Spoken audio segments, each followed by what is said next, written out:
In my last video, I talked about how business analysts can start incorporating AI into their day-to-day workflows. One of the things I talked about was modeling requirements, and somebody asked me in the comments to give some examples of modeling requirements using AI.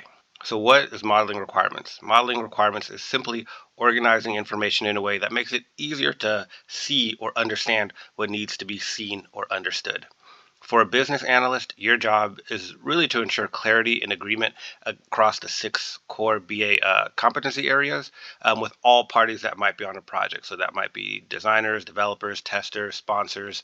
You get the idea. And those 6 business analysis core concepts are the context, need, value, change, stakeholders, and solution. It is critically important for a business analyst to be thorough in requirements gathering because that is where the nuances of the business and the business needs actually come up. This is really why a business analyst exists in the first place, because if you could take any solution and just slap it on any organization, you wouldn't need a business analyst. But organizations, much like people, have nuances, specificities, and those specificities are what really will determine whether a solution will be successful or not.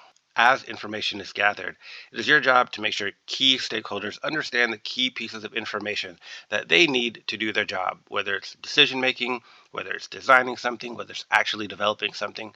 And that's really where models come in. For a business analyst, what's really important is understanding or being able to understand which models will work for which stakeholders and when. Now let's walk through a mock initiative to see how AI might help us model the requirements. So you've been brought on to work on this finance initiative, Revenue Integrity and Order Accuracy Program.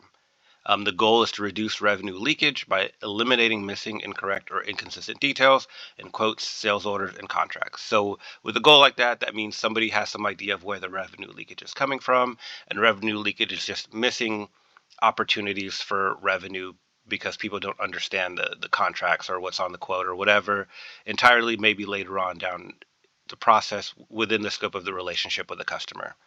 And so finance has identified recurring issues in the quote to order process that result in unbillable revenue, delayed invoicing, and unnecessary rework. So now for this initiative, let's say you're doing the requirements gathering. Obviously, real requirements gathering takes time. It takes setting up meetings with stakeholders, learning and uncovering the different stakeholders in the process, asking them about their processes and interfaces. So we're going to kind of skip forward and pretend that that already happened, and you're kind of have your raw notes on what has happened in your interview process. Now, these notes were generated by AI for me. I did some back and forth with ChatGPT to come up with good notes that seemed reasonable enough. But I would suspect that if you did this in real life, you would likely have some more nuanced details in here based off of what people are telling you. But these still represent good examples of notes that you might get from actual people working in your organization. Now, I also fed it a different additional information, like some specifics about systems and things like that, because in real life, people would know the systems that they're using and exactly what they're doing in those systems. So there's no need to guess on that. And so I tried to get it to a level that would be a little bit more realistic for real notes that you captured. And so these are the notes for the salesperson. This is likely the first person in kind of the deal making process. They're the ones interacting with the customers.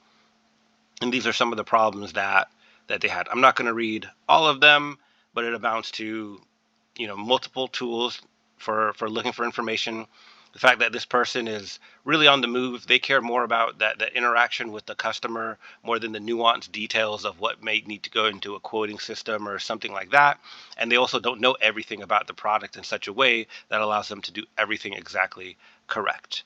I'll give it a second so you could read what's here, and then we'll move on to the next person. Feel free to pause the video on this or any of the other personas that we're kind of going to show here if you want to read all the details for yourself and kind of get an idea of the scope of the ecosystem. Next up is the order management specialist. This is somebody who's actually reviewing the orders and making sure they're all up to par. This person's probably very annoyed by sales because they're not putting in all the right information for them to do their job correctly. And obviously their responsibility is to make sure that order is done correctly. And so if sales does something upstream that doesn't work for them, that creates problems for them. You kind of get the idea. But again, if you would like to get into the details, feel free to pause and read the detailed problems here. Next is the finance and billing analyst. They validate revenue, issues invoices, and ensures proper coding for revenue recognition. And so this is the person who needs to essentially send a bill to the customer. And if things aren't on that bill that align to what the customers expect, there's likely going to be problems, there's going to be disputes, etc. and so forth. So this person really cares about all the things upstream, doing all the things that they need to, so that way when it finally gets to invoicing and billing, that everything is correct and there's no concerns with the customer. And again, if you want to read the details, feel free to pause and dig in a little further.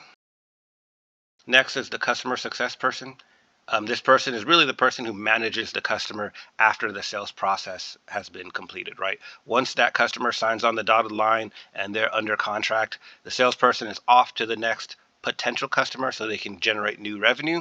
And so in that time, you're now working with the customer success manager, and they really have to deal with all the problems that might have arisen from the beginning of the process up until this point, right? If orders are incorrect, if quotes are incorrect, if the invoices are incorrect, the customer is going to come to this person to complain about it, and this person has to go around chasing everybody to figure out what went wrong and get it corrected, so and bills can get paid, and the customer is ultimately happy with what the organization is providing for them. The last person I included in the requirements gathering process here is the IT systems analyst.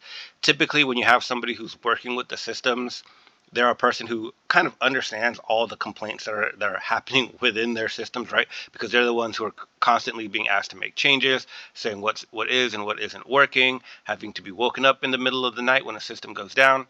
So they usually have some good idea on what things could be done better in the systems to make things easier for everybody involved. They may not know 100% of the nuances of what the business people are doing on their day-to-day job, but they know exactly what they're doing in their system day-to-day to be successful. Last but not least, I included some tools that are commonly used to manage this process. So a CPQ system, that stands for Configure Price Quote, an ERP system. Microsoft offers Microsoft Dynamic 365, which has modules for sales, finance, and operations, and then the contract lifecycle management, which is really just that paper on what the customer finally signed and agreed to, which in our case is going to be SharePoint e-signature.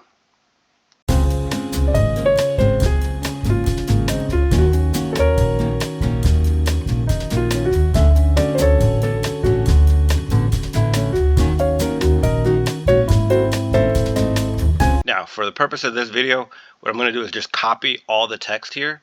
If normally when I'm doing this type of activity, I would put this into a document and feed the document directly into ChatGPT. But since my screen recording software is only going to record Chrome, I don't want to get out of the browser. So I'm just going to copy it all, come over to ChatGPT and say, here's some context.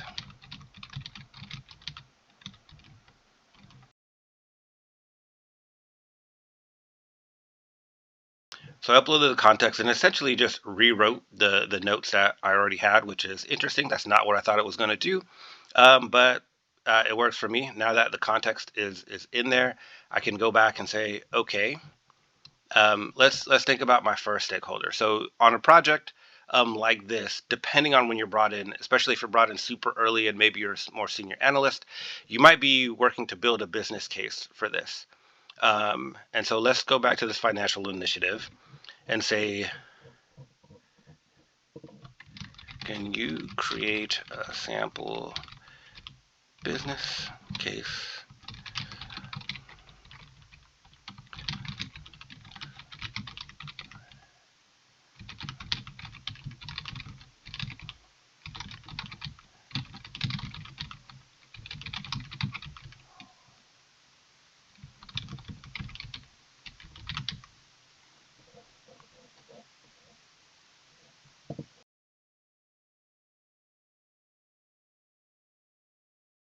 All right, so this is an excellent kind of first deliverable modeled information for a business analyst. This is a business case. In this case, I just asked it to create a business case.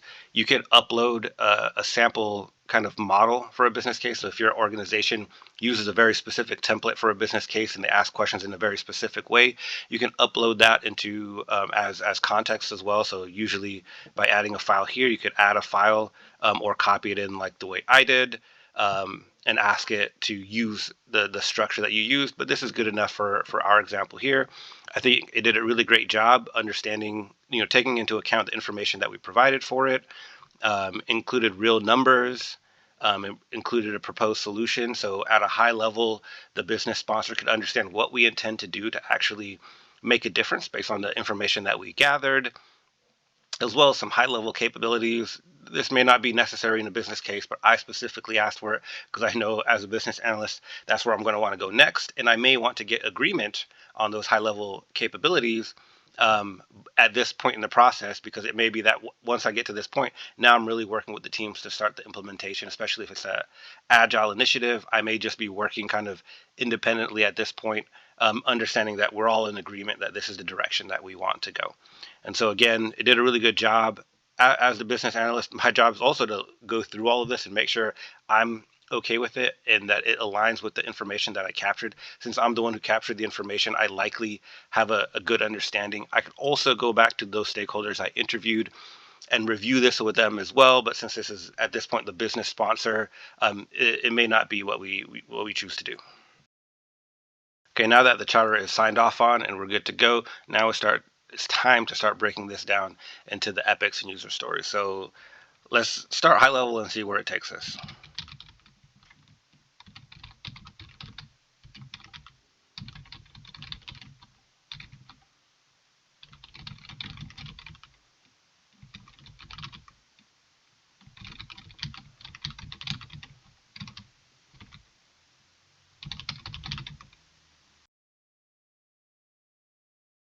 So as you can see, ChatGPT did a pretty good job of breaking down my capabilities into user stories. You can see here, it broke down this first capability into a few different epics. We can see here 3 epics. And then for that epic, it defined, what's there. And then it also gave me the user stories for that epic. So here, depending on how you structure your information, again, this is like the templates of your own organization. You might have asked ChatGPT to do this a little differently. I know for us and for epics, we use an epic hypothesis statement. So I could ask for epic hypothesis statements for each of the epics. Also for user stories, we use, for the acceptance criteria, which I didn't ask for in this, we use Gherkin. So let's see if we could break one of these down a little bit further. And so let's go to the chat here, and I'll say for epic, or for the stories in .1,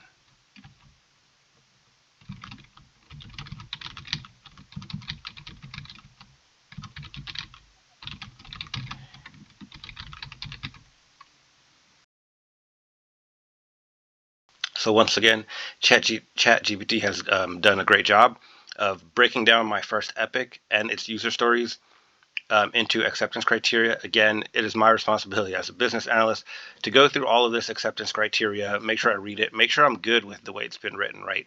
The given when, thens, the outputs, the final outputs, etc. This will be important to ensuring that the solution actually meets the needs.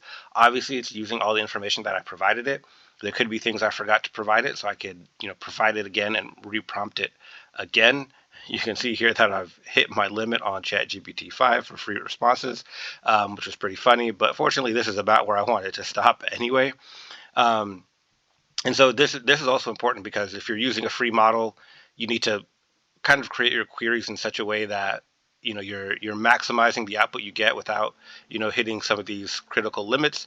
But again, looking at what's available here, it did a pretty good job of modeling the requirements. Now, when you get to this level, you're modeling requirements for developers. So you're making sure that they understand why they're doing this. They understand what you're expecting the system to do once it's here. There's a lot of different ways I could have asked for this.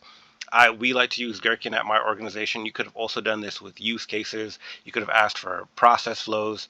Because I'm at my quota here, I won't be able to do that. But the next thing you could do if you want to create a model is ask it to create a model using Mermaid syntax. Mermaid is a language that's been created to essentially take text and put it into a diagram. So you can see here that there's all kinds of different diagram types that are available to you. You just kind of have to know what you're doing, which really takes a lot of the tediousness out of having to create these diagrams, especially if you've already gone through the trouble of capturing all this information. It's just a matter of asking the tool to say, hey, I have all this information. I need to put it in a new format. Can you help me do that? And you could use either these text-based modeling formats, or you could use text to create more visual models as well. So I hope you found that video helpful with a real life example on how to use ChatGPT or really any AI large language model to help you model requirements. If you have any additional questions, let me know in the comments and I'll either answer you there or create a new video just like this one to answer your questions. So subscribe to see your questions get answered, and thanks for watching.